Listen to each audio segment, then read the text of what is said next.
What's up, guys? Hope you all are having an amazing day. Welcome back to the channel.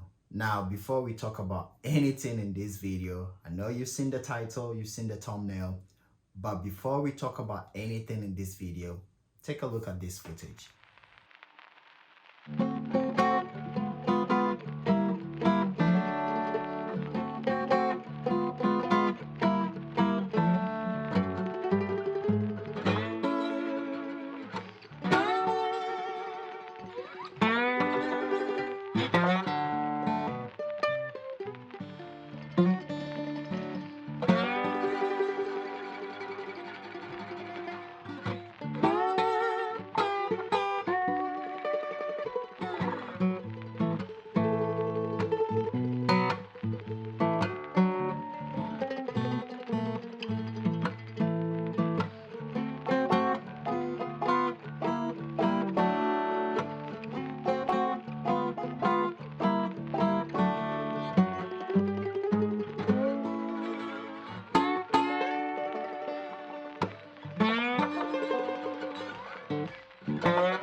Alright, guys, as you have seen, we are going to be talking about this, the FUJICHROME 100D, and it might not be in focus. It might be in focus when I point it at it because I cannot see myself recording this video, but I hope you saw it. If you did not, here is it again, and if you still didn't see it, now I don't know what else to do.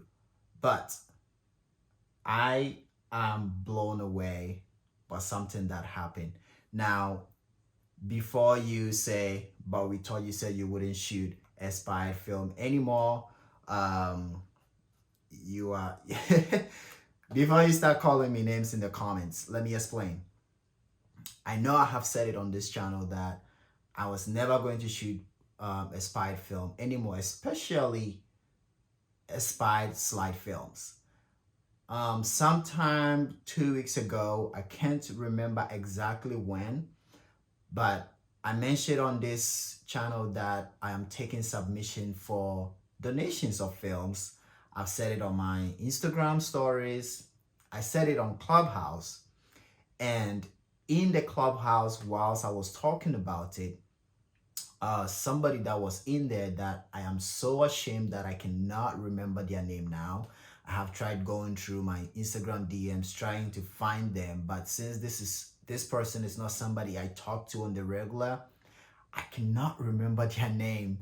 And I feel so bad about that.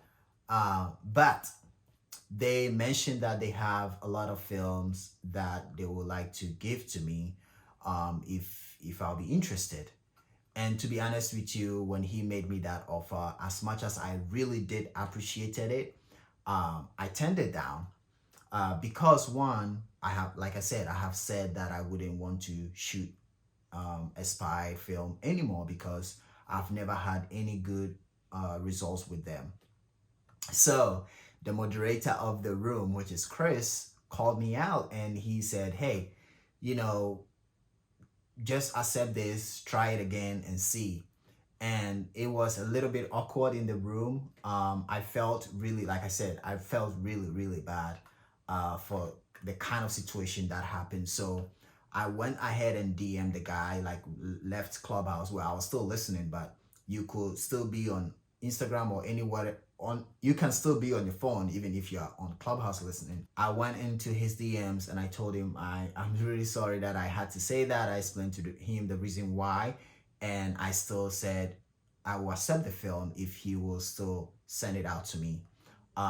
Being such a really nice guy, incredible person, he still went ahead and sent me the film. He sent me 2 rolls of 500T, so Kodak Vision 500T in 35.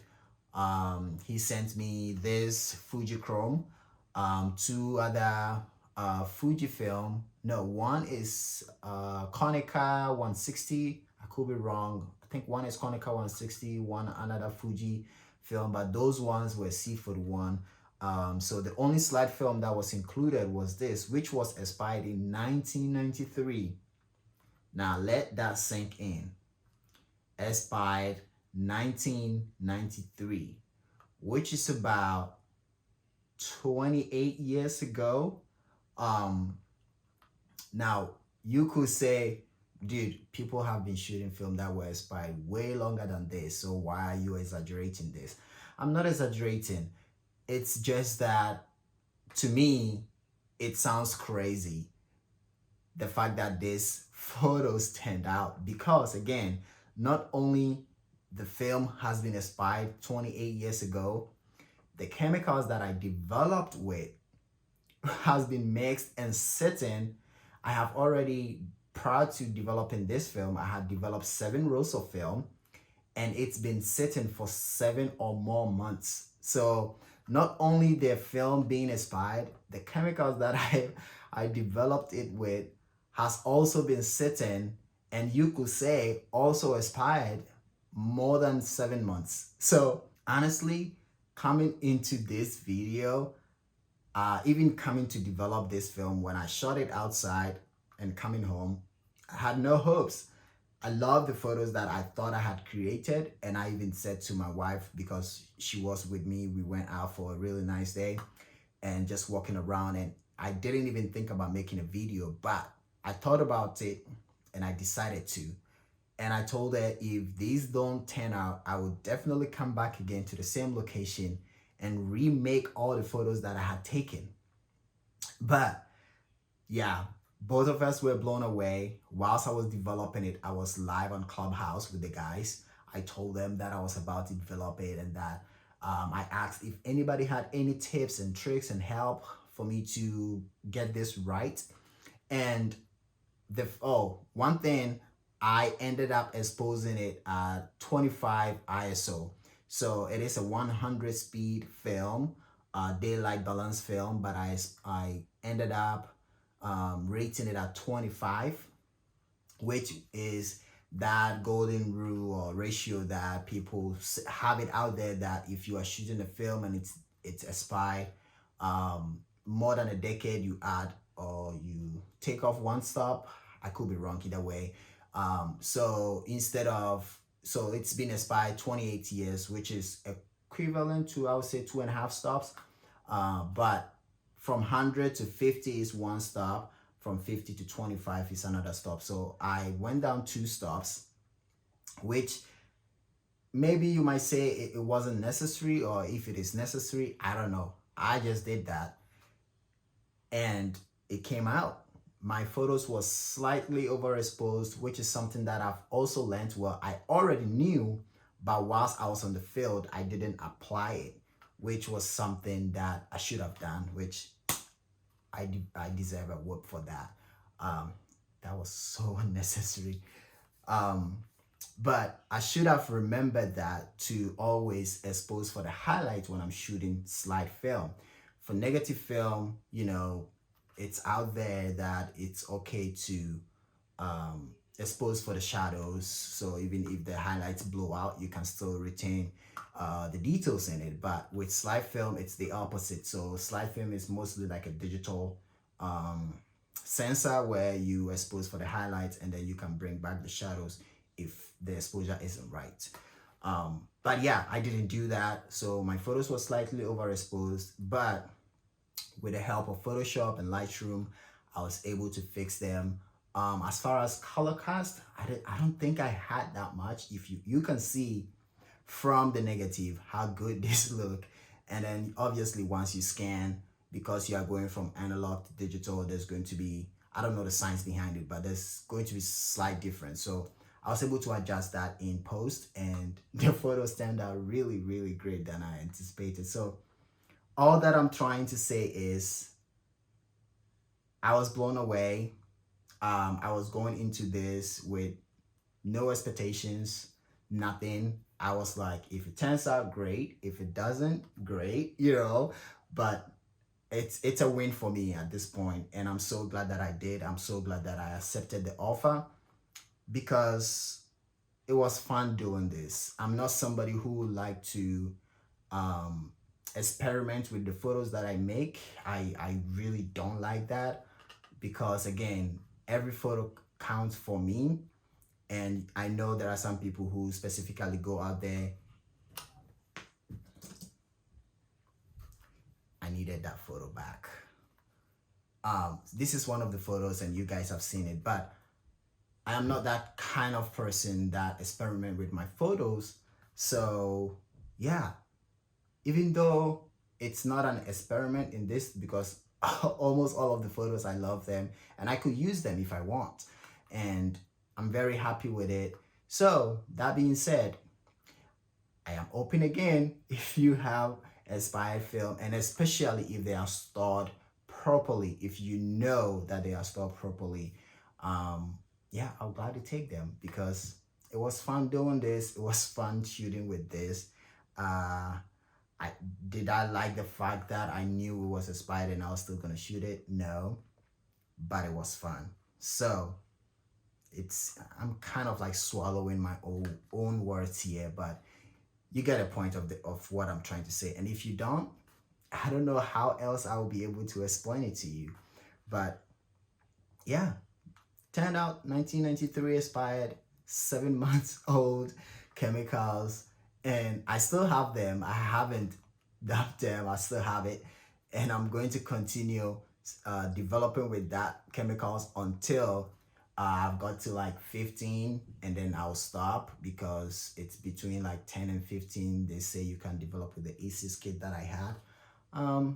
So yeah, if you enjoyed this video and if you've made it this far, thank you so much. Hit that like button, share the video if you like to. I really appreciate that. Something interesting has been going on my Instagram, and I have decided to talk about it separately in a video, which it wasn't something that I was planning. Like I said, with my channel, I don't like to talk about certain things that, I mean, it's important, but I feel like there's other places where you can go and find that, and I like to just share my photography experience with you. But I feel like at this point I need to talk about it, and it's very important. So it might be just like me sitting down here and ranting, but yeah, I am very, very eager to share that with you guys. So again, if you enjoyed this, please like, subscribe if you haven't already. There's going to be more video coming your way, and follow me on my Instagram, Edmund K. Boateng. Really appreciate it. I'll see you guys in the next video, but until then, go hit the street, be safe out there, you know, create some beautiful photos and share with us all. And you don't forget, always create to inspire. Holy smoke, that was a really rant that really flowed well. Anyway, see you guys in the next video. Bye-bye.